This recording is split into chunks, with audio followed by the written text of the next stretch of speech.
साल 2003 1 फरवरी का वो मनहूस दिन जब अचानक से सभी अंतरिक्ष यात्रियों को एक जोरदार झटका लगता है। स्पेस शटल कंट्रोल से बाहर हो जाता है। सभी अंतरिक्ष यात्रियों को सांस लेने में दिक्कत होने लगती है।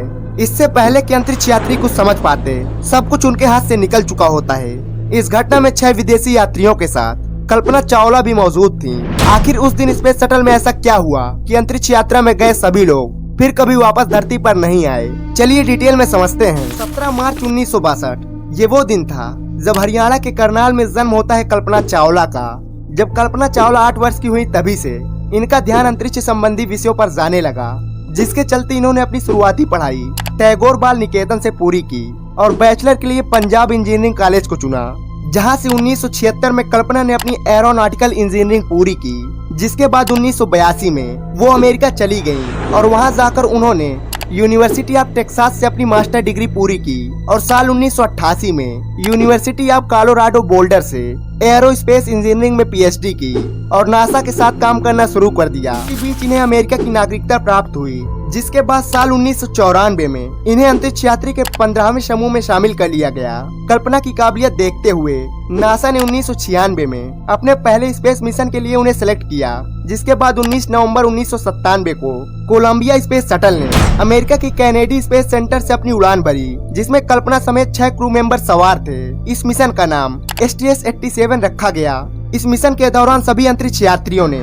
स्पेस में 15 दिन 16 घंटे बिताए, जिसके बाद 5 दिसंबर 1997 को यह स्पेस शटल धरती पर सुरक्षित वापस आ गया। जिसके बाद कल्पना चावला अंतरिक्ष में जाने वाली पहली मूल महिला बनी। पहले मिशन के सफलता के बाद नासा ने कल्पना को दूसरे स्पेस मिशन के लिए सिलेक्ट कर लिया, जिसका नाम STS-107 रखा गया। लेकिन कोलंबिया स्पेस शटल में बार बार आ रही खराबियों को देखते हुए यह मिशन लगातार 18 बार पोस्टपोन हुआ।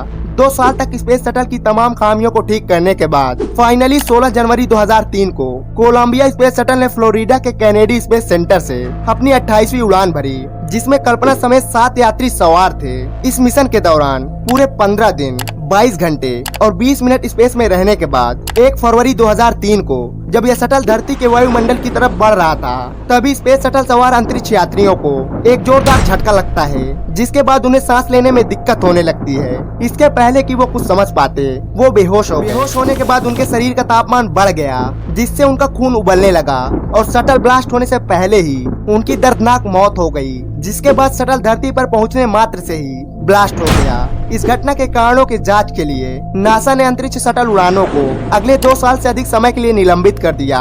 जिसके बाद जांच में पता चला कि फोम का एक बड़ा टुकड़ा शटल के बाहरी टैंक से टूटकर अलग हो गया था, जिससे अंतरिक्ष यान के पंखे को काफी नुकसान हुआ।